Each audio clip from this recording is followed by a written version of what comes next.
tal? ¿Cómo les va? Bienvenidos una vez más a Inventario, la agenda cultural de los universitarios, en esta nueva etapa en la que nos acompaña Hernán Bravo Varela. ¿Cómo estás, Hernán? Mi queridísima Rosa, encantado de estar aquí, ya puestos con la información para dar cuenta de las actividades que más eco han tenido esta semana. Vamos a estar naturalmente en la Feria Internacional del Libro del Palacio de Minería, donde, entre otras cosas, se llevó a cabo un homenaje al exrector Javier Barros Sierra en el centenario de su nacimiento. Una de tantas que se llevan a cabo allá en la Feria del Libro. Hablaremos también del premio Carlos Fuentes, que en esta ocasión recibió el escritor nicaragüense Sergio Ramírez. Así es, y también hablaremos del homenaje al filósofo Luis Villoro, que incluye numerosas conferencias en el Colegio Nacional. Además, les estaremos dando detalles sobre las actividades del Festival Internacional de Arquitectura y Ciudad Mextrópoli 2015. Así es, y conversaremos sobre poesía y artes visuales con Víctor Cabrera y Alejandro Benassini, quienes nos acompañan hoy en el estudio. Y también algo de música. Así es. Quédense con nosotros, pero ¿qué les parece si comenzamos con lo que ocurre en la Feria Internacional del Libro de Minería y el homenaje a un humanista y defensor de la autonomía universitaria? Se trata el homenaje a Javier Barros Sierra, que justo el día de ayer, 25 de febrero, cumplió un siglo de su nacimiento, uno de los rectores más reconocidos y destacados precisamente por esa defensa de la autonomía y de todos los derechos de la universidad, que hizo importantes cambios a lo largo de su rectorado. Y figura clave en el 68, su hijo, Javier Barros Valero, junto con Rolando Cordera, Javier Jiménez Espriu y Jaime Labastida, recordaron al exrector universitario. En este marco se presentó el libro 1968, Javier Barros Sierra, Conversaciones con Gastón García Cantú. Vamos a ver qué sucedió. Recordamos a Javier Barros Sierra hoy en el centenario de su nacimiento. Su figura se asocia con la serenidad y la valentía con que defendió la autonomía universitaria en 1968. Al hacerlo, ayudaría a fortalecer la democracia en México. La capacidad del ingeniero Barros Sierra para resistir los embates de las estructuras gubernamentales y para mantener la defensa de los principios universitarios es encomiable. La autonomía de la institución, la proclamación del diálogo como vía de resolución de los problemas, el rechazo a la violencia y el valor de la discrepancia como motor de la universidad. Siempre recordado y apreciado, respetado por los universitarios y amplios grupos de mexicanos que en 1968 descubrieron el valor de la ciudadanía y se convencieron de que, como dijo Miguel Eduardo Valle, la libertad nunca se olvida. Y estoy convencido de que de su paso por la rectoría quedan aún frutos que cosechar, experiencias que recoger y tesis útiles a la universidad y a México. Ahí están contenidas muchas de ellas en las conversaciones con Gastón García Cantú.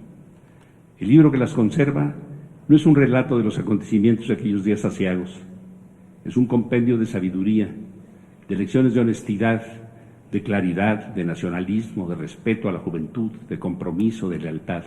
Javier Barros Sierra fue sobre todo un gran maestro, pues educó a generaciones a través del único medio incuestionable, el ejemplo. Cuando en México se trate de valores y de valentía, su persona seguirá siendo una referencia obligada. Muchas gracias. Algo de lo más comentado indudablemente de la semana, Rosa, fue la entrega del premio Carlos Fuentes a la creación literaria. Esta es la segunda ocasión que se concede dicho galardón. En 2012 lo recibió ni más ni menos que el Premio Nobel de Literatura Mario Vargas Llosa, y esta vez se le otorgó al escritor nicaragüense Sergio Ramírez. Reitero que fue muy comentado, no solo por el espléndido discurso que dio Ramírez, sino por las declaraciones que hiciera el presidente Enrique Peña Nieto respecto a los Óscares que obtuvo la cinta Birdman de Alejandro González Iñárritu. Respecto a los Óscares y también, más bien, evidentemente, en torno al discurso que dio el cineasta al recibir los Óscares. Y bueno, vamos ahora con algunos de los momentos más interesantes de esta ceremonia y volvemos para platicar de esto. Este premio pone al maestro delante de su discípulo, porque de Carlos Fuentes aprendí lecciones de escritura desde aquellos años de mi temprana juventud, cuando en mis primeros viajes a México bajaba ansioso las escaleras de la librería El Sótano para encontrarme con sus libros, entre ellos Aura, el primero de los suyos que leí, y que creó en mí la desazón del misterio, con cantar de ciegos, que me enseñó la magia de la precisión, y con la región más transparente, todo un tejido coral de voces y una revelación de las claves de la escritura. La literatura no existe para convencer a nadie sobre credos y propuestas ideológicas, sino para hacer preguntas. Cuando el escritor se expresa como ciudadano desde la tribuna que le da la literatura, su voz se multiplica porque es escuchado. Está ejerciendo entonces su primer deber cívico, como enseñó Fuentes, que es el de nunca callarse frente a las injusticias, las imposiciones y las ignominias.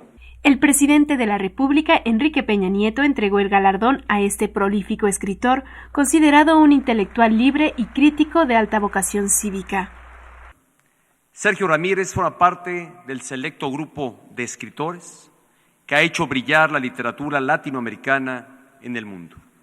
El jurado ha valorado que su obra es comprometida y de alta calidad literaria. El titular del Ejecutivo también se refirió a los mexicanos galardonados con el premio que otorga la Academia de las Artes y las Ciencias Cinematográficas de Estados Unidos, considerado el máximo reconocimiento del cine. También hoy como mexicanos nos enorgullece que dos brillantes mexicanos de la cinematografía, como es Alejandro González Iñárritu y Emanuel Lubezki, hubiesen recibido el día de ayer el premio Oscar, que es un premio de la cinematografía y que reconoce el talento de dos mexicanos. Como país nos enorgullece saber que mexicanos pueden triunfar, descollar, tener éxito aquí y fuera de México. Esta es la segunda edición del premio, instituido en 2012, que honra la memoria de Carlos Fuentes y reconoce la trayectoria de escritores cuya obra publicada enriquece el patrimonio literario de habla hispana. Pues un escritor, Hernán, que cada vez se vuelve una presencia más importante de las letras hispanoamericanas. Así es, y descollante en el escenario internacional. Recordemos que no hace muchos años obtuvo el Premio Internacional de Novela Alfaguara por esa magnífica obra llamada Margarita está linda la mar, y que por supuesto retoma a la protagonista de ese hermoso y conocido poema del poeta Rubén Darío, paisano del propio escritor nicaragüense, hoy homenajeado, y en fin, un escritor necesario, novelista, cuentista, ensayista, alguien que hay que leer. Hay que leer, exactamente. Y hablábamos también, ya lo escuchamos en la nota, sobre este intento de respuesta del presidente Peña Nieto al discurso de González Iñárritu. ¿Qué les parece si vamos a ver el momento en el que Iñárritu recibe el Oscar a la mejor película? Finally, I want to take 1 second. I just want to take the opportunity. I want to dedicate this award for my fellow Mexicans, the ones who live in Mexico. I pray that we can find and build the government that we deserve, and the ones that live in this country who are part of the latest generation of immigrants in this country, I just pray that they can be treated with the same dignity and respect of the ones who came before and built this incredible immigrant nation. Thank you very much. Ahí están las palabras que han dado tanto de qué hablar de Alejandro González Iñárritu durante los últimos días. Y bueno, por otro lado, a casi un año de que falleciera el filósofo Luis Villoro, el Colegio Nacional organizó un ciclo de mesas redondas para difundir su obra y también para dar a conocer sus aportaciones a la filosofía, la historia, el indigenismo y la democracia, temas que fueron de su especial interés. Así es, Rosa. El doctor Luis Villoro fue investigador emérito de nuestra máxima casa de estudios, miembro del Colegio Nacional desde 1978. En el homenaje presidido por su hijo, el escritor Juan Villoro, también miembro de esta institución, estuvieron presentes el secretario de Educación Pública, Emilio Choaifet Chemor, y el rector de la UNAM, José Narro Robles. El arte de la conversación como método de enseñanza fue el pensamiento que el filósofo Luis Villoro defendió. Así lo recordó su hijo Juan Villoro durante el homenaje. El primer libro de filosofía que me regaló fueron los diálogos de Platón, y me dijo: hubo un momento remoto en la historia de la humanidad en que los griegos inventaron un extraño arte, el arte de la conversación.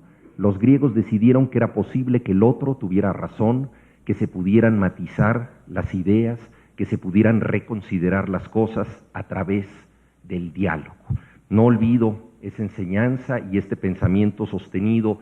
Así es que les doy la bienvenida a estas jornadas que serán precisamente una fiesta de la conversación.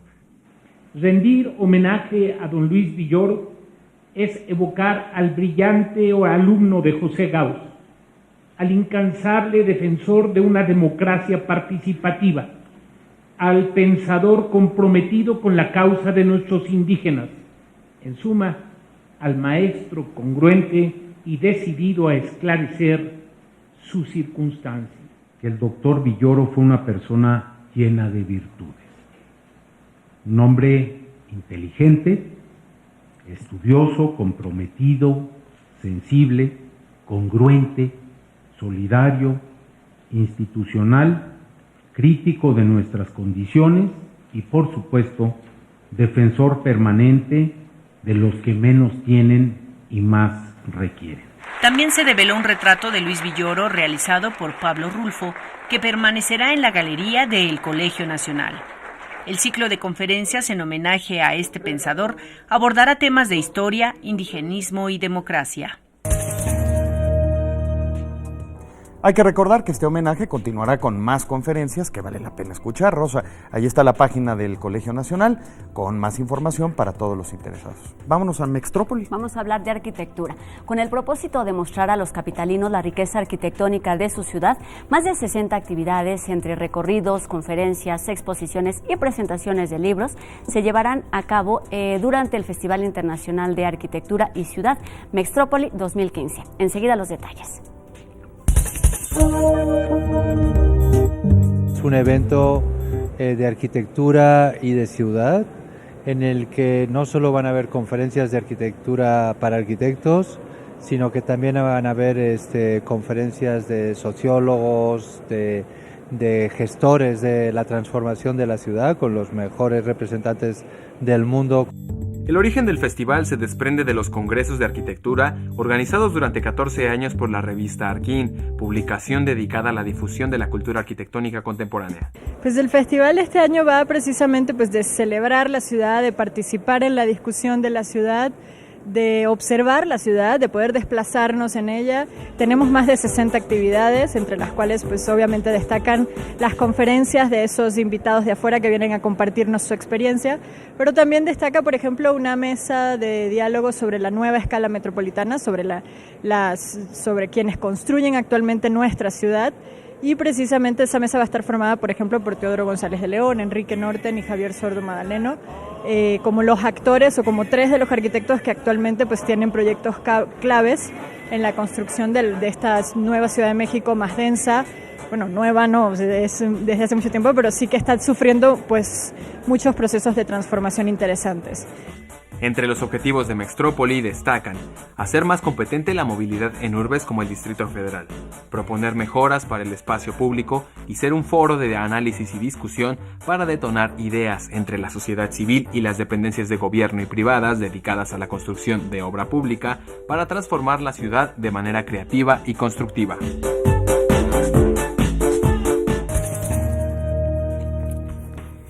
Mextrópoli 2015 se llevará a cabo en la Ciudad de México del 6 al 10 de marzo.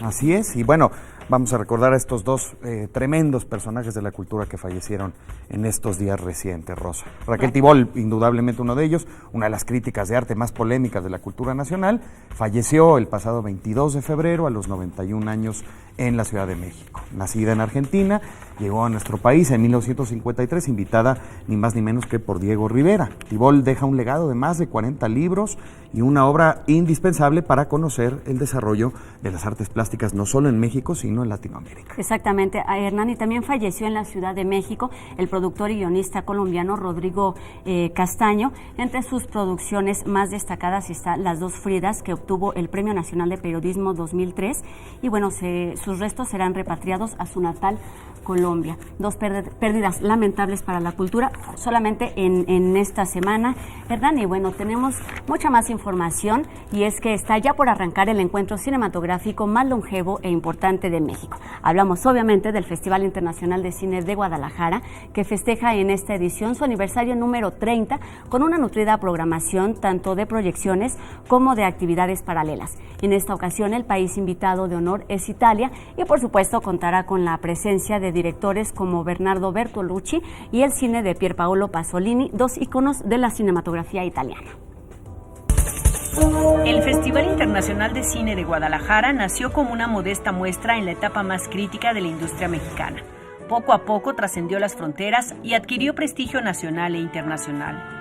Se van a estrenar 22 películas mexicanas de distintos tipos, en diferentes secciones. Hay documentales, hay películas de ficción, hay películas híbridas, ¿no? Pero que estarán en distintas, algunas que estarán del temas musicales, algunas para galas, pero el que haya 22 estrenos, que ellos se disputan el premio Mezcal, pues hace ver que, como decimos, este premio Mezcal, que es a la mejor película mexicana, pues tiene mucha historia. En esta 30ª edición se rendirá homenaje al director italiano Bernardo Bertolucci. Esto en cuanto a la parte internacional, mientras que en la nacional será Isela Vega, ícono del cine mexicano, quien recibirá el Mayagüel de Plata como reconocimiento a su trayectoria. Esta presea también será entregada a la actriz española Victoria Abril. La UNAM estará presente con los trabajos escolares de estudiantes del CUEC. La Filmoteca de la UNAM presentará 3 títulos, además de archivos fílmicos. Y TV UNAM proyectará un documental en torno a la revista Nuevo Cine, fundada en los 60 por el crítico Emilio García Riera.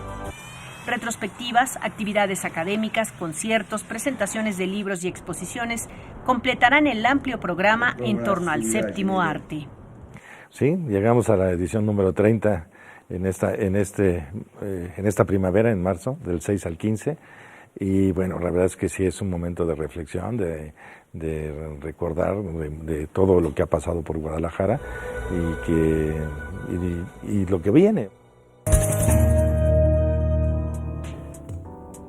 Estamos conversando con 2 queridos amigos, el poeta Víctor Cabrera y el artista visual Alejandro Benazzini, a propósito de una publicación en conjunto realizada por los buenos oficios de la editorial independiente Bonobos. Me refiero a Un jardín arrasado de cenizas, un diálogo entre las artes visuales y la poesía. Víctor, Alejandro, bienvenidos, muchas gracias por estar aquí. Gracias.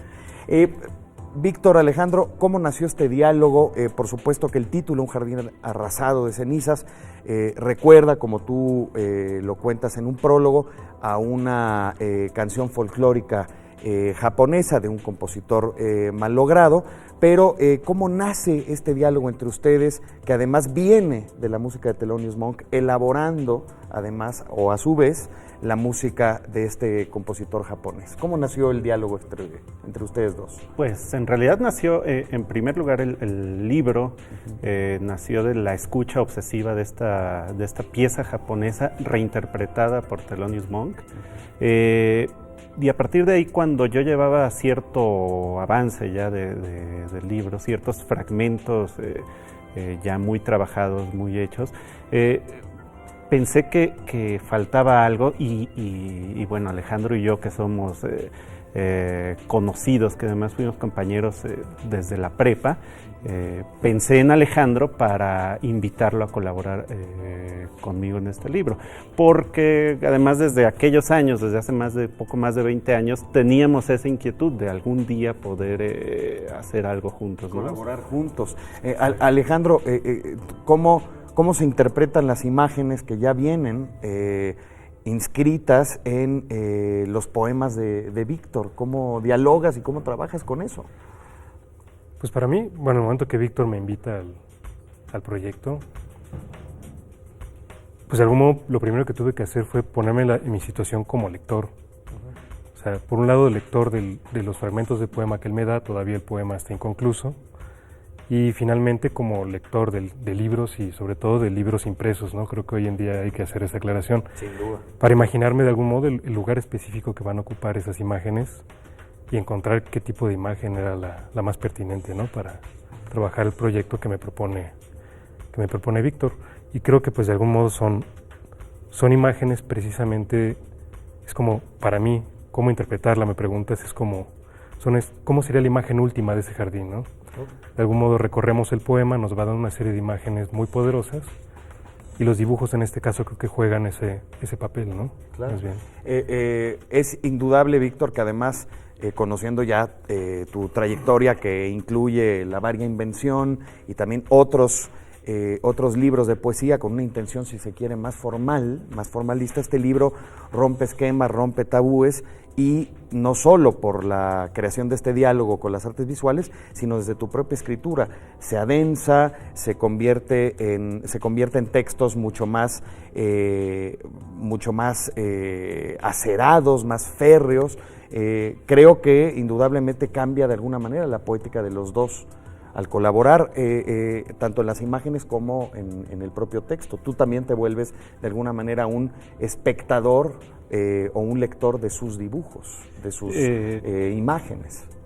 Sí, de alguna manera sí, aunque tengo que aclarar que aquí fue Alejandro quien tuvo de alguna manera que reinterpretar no tanto los poemas como la pieza de Thelonious Monk.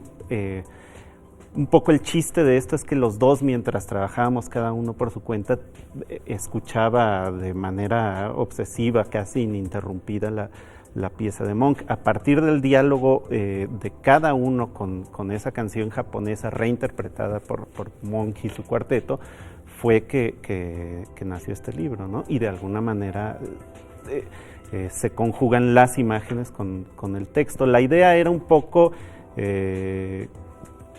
que tanto los poemas o los fragmentos modificaran las imágenes de Alejandro como al revés, ¿no? Que las imágenes de Alejandro dieran otra lectura del poema. Pues un proyecto en conjunto que se suma a otros títulos donde la poesía y las artes visuales se conjugan en Bonobo. Recuerdo, por supuesto, el libro de Par en Par de Miriam Moscona, entre otros títulos. Muchas gracias por estar aquí, Alejandro. Víctor, ¿cuándo se presenta el libro? Estamos en eso, esperamos que sea en un recinto de la propia UNAM muy pronto, en un mes más o menos, entonces en cuanto sepamos, pues haremos correr la noticia, ¿no? Por supuesto, el libro se encuentra en la Feria Internacional del Libro de Palacio de Minería. Bueno, pues muchas gracias. Conaculta, porque hay que decir que es una coedición con el Conaculta, con la Dirección de Publicaciones. Magnífico, pues allí nos veremos. Bueno, tenemos más información, Rosa. Nos vamos hasta el Palacio de Minería una vez más, donde se presentó el catálogo del diseñador Lance Wyman, creador de la identidad gráfica del sistema de transporte colectivo Metro, del de la Central de Abastos y también del Papalote Museo del Niño, entre una vasta obra. Ahí tuvimos la oportunidad de conversar con el artista que recientemente expuso parte de su obra en el Museo Universitario de Arte Contemporáneo. Disfruto mucho hacer bocetos conceptuales. Tú sabes, cosas que representan una primera idea y cuando toman un poco de forma te das cuenta que sí pueden funcionar. Porque no se trata de ver el dibujo como un arte. Trato de que sea una forma de expresar ideas. Cuando Wyman ganó el concurso para diseñar el logotipo de los Juegos Olímpicos México 68, comenzó un largo trayecto en el que aprendió sobre el país y la gente. Además, trabajó al lado de distintos artistas como Beatriz Coll y Pedro Ramírez Vázquez. Creo que hay algo de información que puede ser tratada de forma efectiva por medio de iconos. Y creo que efectivamente, casos como el del metro o las Olimpiadas, donde no hay personas que hablen una sola lengua, es una manera con la que te puedes comunicar mejor.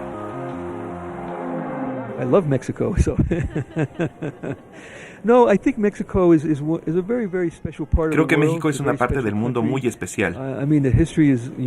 Su historia es única y tiene muchísimas cualidades. Me encantan todos sus lugares y bueno, también tiene cosas que no son exactamente maravillosas, pero bueno, así es la vida. Porque en las noticias a uno solo le llegan las cosas feas. Pero cuando te pones realmente a pensar en cómo las personas siguen con sus vidas y pueden mejorarla, eso es realmente especial. Vamos a cerrar con un interesante reportaje sobre las investigaciones que se han llevado a cabo en el cráter Chicxulub, ubicado en el norte de la península de Yucatán, y que a 65 millones de años aún guarda muchos misterios y secretos. Que seguramente iremos descubriendo a través del proyecto científico de perforación de este cráter, coordinado por la UNAM. Se busca responder a diversos interrogantes sobre su impacto en la evolución de los ecosistemas del planeta. ¿De qué presente hablaríamos si un asteroide no se hubiera estrellado contra la Tierra hace 65 millones de años? Esta pregunta solo se puede contestar si nos referimos a la extinción de ciertas especies y la aparición de otras nuevas, comenta el doctor Jaime Urrutia Fukugauchi, líder de investigación en Chicxulub. Las extinciones forman parte del proceso de evolución de la vida en la Tierra. Y lo que hace diferente a efectos como el del impacto es que desaparece un número muy alto de especies en un tiempo muy corto, y esto es lo que se conoce como las extinciones masivas. Y la que provoca Chicxulub es la segunda en magnitud. Sin embargo, en términos de la evolución de la vida, pues es importante porque pasamos coloquialmente de la era de los dinosaurios a la era de los mamíferos. A partir de su descubrimiento en la década de los 80, la exploración e investigación en el cráter atrajo la atención de investigadores de distintas nacionalidades y disciplinas. Hemos estado trabajando con barcos y haciendo perforaciones. Dentro de los resultados interesantes es que en la parte norte de la plataforma logramos documentar la presencia de grandes bloques de este material fragmentado en lo que es el escarpe de Campeche. Esto nos permite tener un mejor control de cuánto fue el material arrojado hacia una dirección preferencial, que en este caso es hacia la parte noroeste. Cubierto por casi 1 kilómetro de roca en la parte norte de la península de Yucatán, el cráter se encuentra entre el mar y la tierra. Entonces hemos estado trabajando en toda la península y de hecho extendiéndonos a la parte marina, tratando de tener mayor información sobre cómo eran las condiciones en el momento del impacto y en dónde están los depósitos. A partir de perforaciones y dragados realizados por el barco de exploración geológica de la UNAM, se obtienen cilindros de roca llamados núcleos, con material que se analiza para saber más sobre la composición de la zona de impacto. Uno de los principales proyectos liderados por el geofísico universitario es la instalación de una nueva plataforma de perforaciones en el sector marino del cráter. Y el otro es el que comentábamos de perforar en la parte al norte de Puerto Progreso, en donde hemos estado viendo la localización de la plataforma de perforación y haciendo los estudios de geofísica marina, también de geotecnia. Y este año completamos y estaríamos instalando la plataforma de perforación hacia fines de año para perforar en principios del 2016, enero, febrero, marzo. Nos vamos, Rosa. Exactamente, pero los invitamos a que disfruten del Festival Internacional de Cine de la UNAM, que comenzó el día de ayer y termina el próximo 7 de marzo. Y nosotros los esperamos aquí la próxima semana con más de Inventario. Acá nos vemos.